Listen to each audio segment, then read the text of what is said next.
Buenas tardes, queridos hermanos. Hoy vamos a ofrecerles una vez más otro temita de apologética y lo que vamos a ver ahora es la iglesia. Pero lo vamos a subir en varias partes ya que el tema de la iglesia es bastante largo. Y lo primero que vamos a tratar es el tema de Pedro. ¿Por qué Pedro para nosotros, que es el Papa, por qué debemos tener un papa, una cabeza visible en nuestra iglesia? Digamos, ese sería el tema de hoy. Bien, para ponernos en contexto, podemos decir que la iglesia para nosotros es una católica, apostólica y romana. Después vamos a ver por qué se dice eso. Dentro de Pedro tenemos que definir cuál es el papel que cumple Pedro en la iglesia, es decir, el Papa. Nosotros decimos que el Papa es el vicario de Cristo. Si nosotros vamos al diccionario, lo que dice el diccionario dice que vicario es el que ayuda o sustituye a alguien en sus funciones. El que ayuda o sustituye a alguien en sus funciones. Esa sería la tarea del vicario. Para nosotros, una vez que Jesús subió a los cielos, dejó a alguien encargado aquí en la tierra para sustituirlos en sus funciones. ¿Y cuáles son esas funciones? ¿Cuál es la función del vicario de Cristo? Es decir, que alguien que ayude o sustituye a alguien en sus funciones. O sea que el vicario, el Papa, va a ayudar o a sustituir a alguien en sus funciones porque no está. Esa sería la tarea del vicario. Y eso lo vemos, ¿sí?, en Juan capítulo 21, del versículo 15 en adelante. El texto que voy a tomar es de la Reina Valera. Dice: y cuando hubieron comido, Jesús dijo a Simón Pedro: Simón, hijo de Jonás, ¿me amas más que estos? Dícele: sí, Señor, tú sabes que te amo. Y dícele Jesús: apacienta mis corderos. Después le pregunta nuevamente y él le dice, Jesús le dice: apacienta mis ovejas. Le pregunta por tercera vez, le dice nuevamente: apacienta mis ovejas. Estamos hablando de un Jesús ya resucitado. Jesús ya había resucitado y le estaba encargando esto a Pedro: apacienta mis corderos, apacienta mis ovejas. Lo llamó a Pedro. Estaban los demás apóstoles, pero lo llamó a Pedro y le dijo: apacienta mis corderos y apacienta mis ovejas. Esa es la tarea del vicario de Cristo. Bien, entonces el vicario de Cristo tiene que apacentar los corderos. Por un lado serían los obispos, y las ovejas sería todo el pueblo, es decir, toda la iglesia. Esa es la tarea del vicario de Cristo. También podemos ver que en la iglesia católica nosotros decimos que el primado lo tiene Pedro, es decir, que la primacía la tiene el Papa. ¿Eso qué significa? Que de los apóstoles Jesús eligió a uno, ¿sí? Entonces eso lo podemos ver, por ejemplo, ya les digo el versículo, en Mateo capítulo 10 del versículo de 2 al 4. Dice, texto tomado de la Biblia Reina Valera: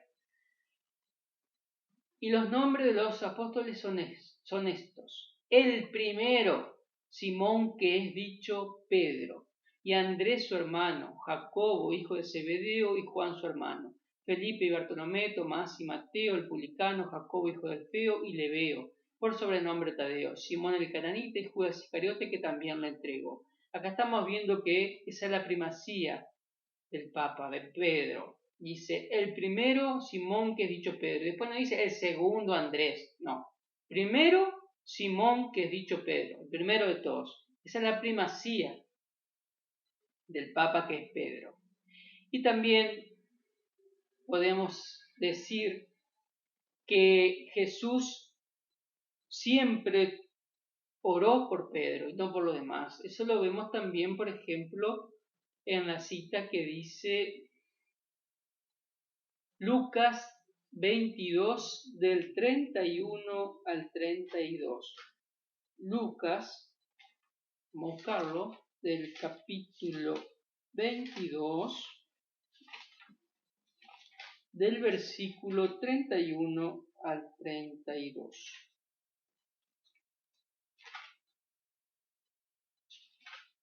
Y dice, dijo también el Señor, Simón, Simón, he aquí Satanás os ha pedido para zarandaros como a trigo, mas yo he rogado por ti que tu fe no falte, y tú, una vez vuelto, confirma a tus hermanos. Fíjense que esto fue después de la última cena, y acá está diciendo que de todos los que Satanás pidió permiso para zarandear a todos los apóstoles, pero Jesús va a rogar por Pedro solamente. ¿Para qué? Para que cuando él vuelva, porque dice una vez vuelto, porque él se iba a ir, todos los discípulos desaparecieron, se fueron, porque le venía la muerte a Jesús, entonces asustaron, todos desaparecieron. Cuando él vuelva, que el que lo iba a confirmar en la fe a los hermanos, a los demás apóstoles, iba a ser Pedro. No Juan, no Andrés, no Santiago, no Bartolomé, sino Pedro era el que lo iba a confirmar en la fe. Esa también es la tarea del vicario de Cristo, confirmar a los hermanos en la fe. Bien, entonces acá tenemos todavía 3 citas que vimos en donde Pedro es muy importante, y si vemos los 4 evangelios, vemos que Jesús siempre dialoga con Pedro. No con los demás apóstoles, sino con Pedro. Si nosotros tomamos todos los evangelios, vemos que en Mateo, Pedro dialoga 10 veces con Jesús, en Marcos 7, en Lucas 7, en Juan 7. Y los demás apóstoles no dialogan con Jesús. Entonces, ¿qué nos está diciendo el Espíritu Santo a través de la Escritura? Que Pedro es muy importante, porque es el único que tomaba la palabra para dialogar con el Señor. Y si vemos además, por ejemplo, a Andrés, una sola vez entona diálogo con Jesús. Santiago, solo, ni una sola vez. La vez que se dirige Santiago a Jesús, lo hace a través de varios apóstoles, no solamente el solo.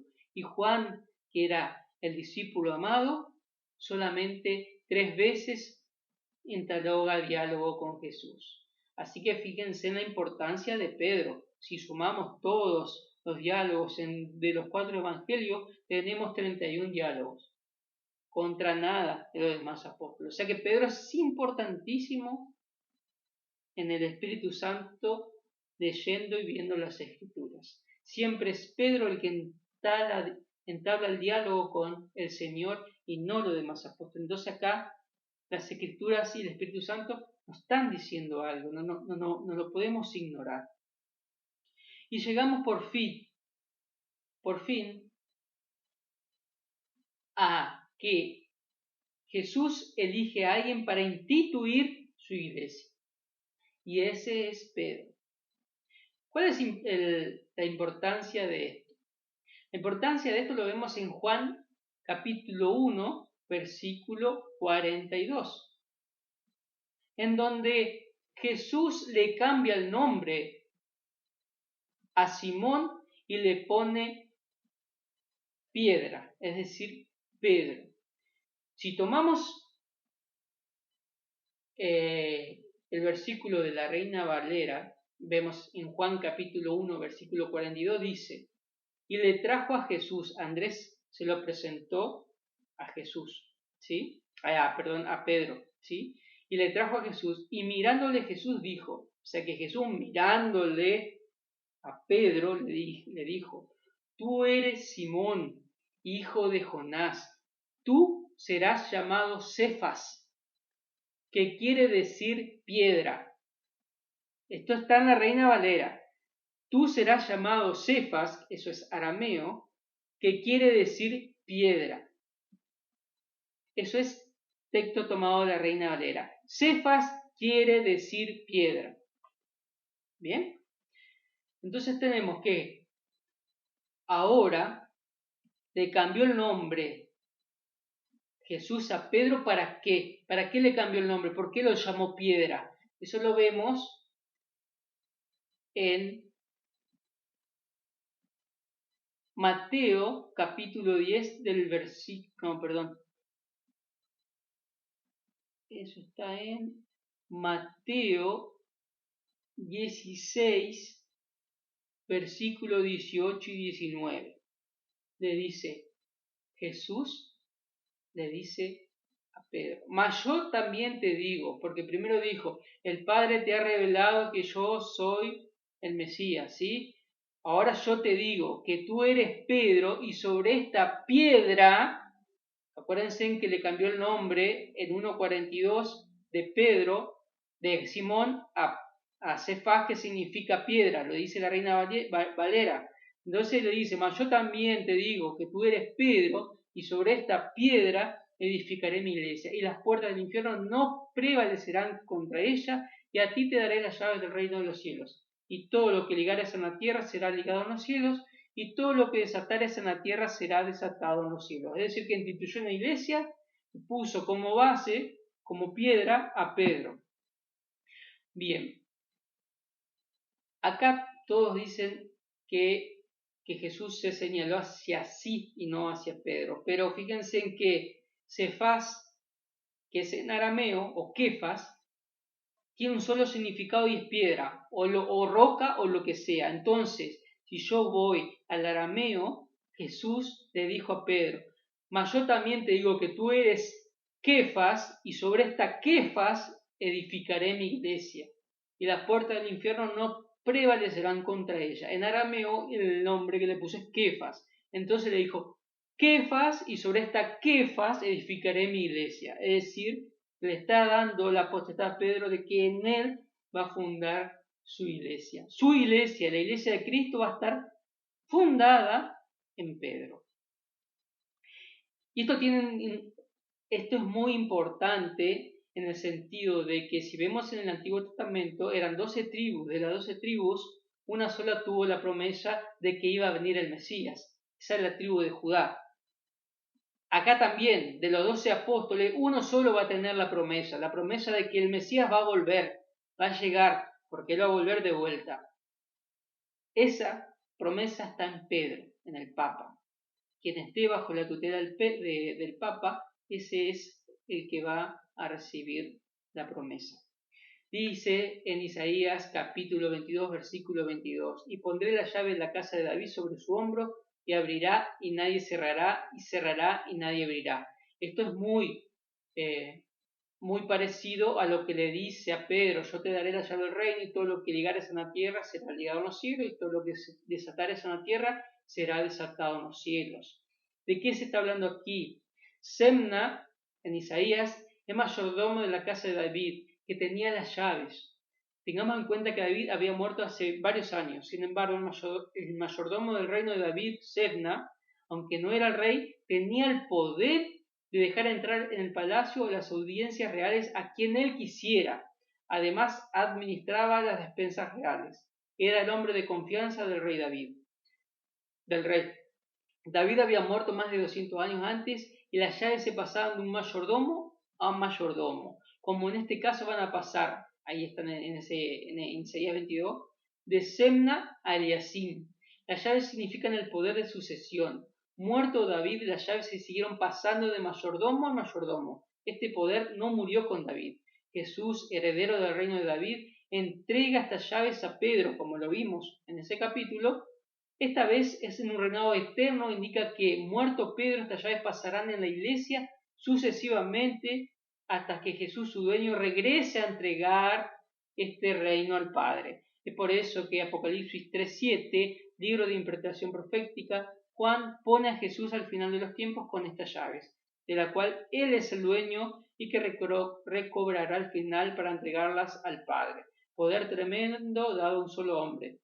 Por deseo solamente de Jesús. No es Juan, no es Mateo, no es Santiago, es a Pedro quien le dio la llave. ¿Por qué a él? No lo sabemos. Hay que preguntárselos a él, que es el Rey de Reyes.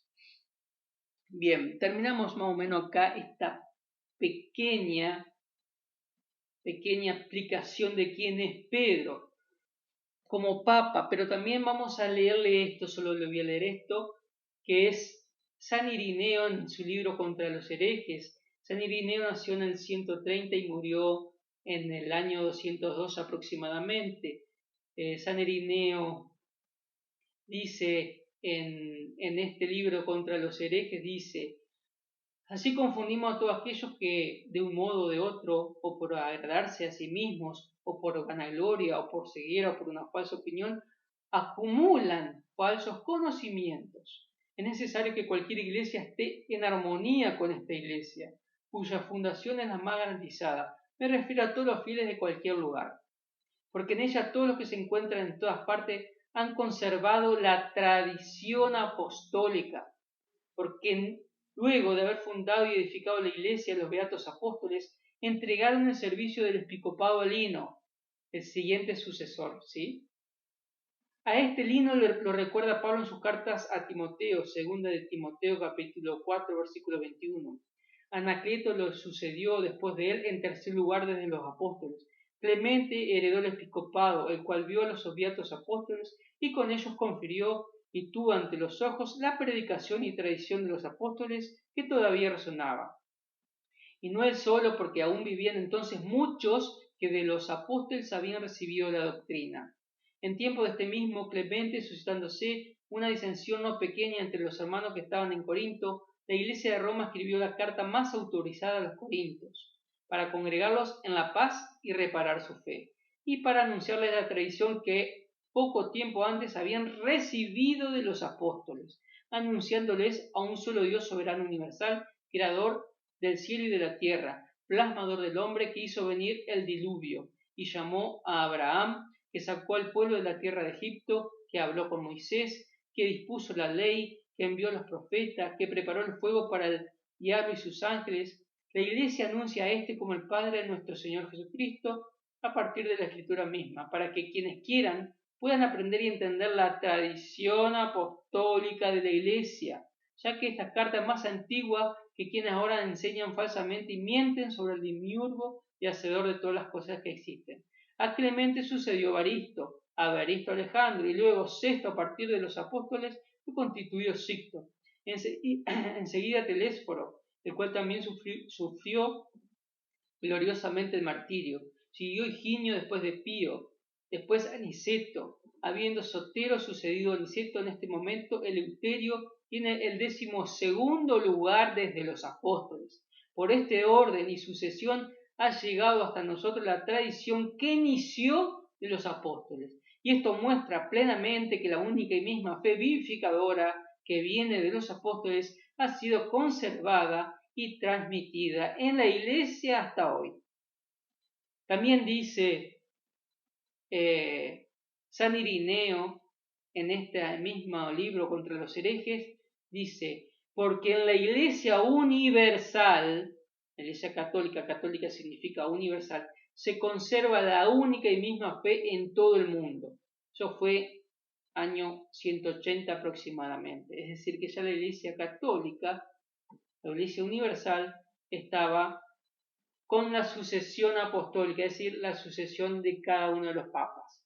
Bueno, terminamos con esto y la próxima seguimos con los otros temas de la iglesia. Seguimos con los miembros de la iglesia, ya vimos quién es el papa, quién es la cabeza visible de la iglesia, porque hay una cabeza visible que es el papa, la cabeza invisible es Jesús, quien la santifica a través del Espíritu Santo que recorre esa iglesia. Pero el Papa es el vicario, que es el representante visible aquí en la tierra. Bueno, terminamos por hoy y la próxima seguimos con la segunda parte, que continuamos la importancia que tiene la iglesia y qué es la iglesia.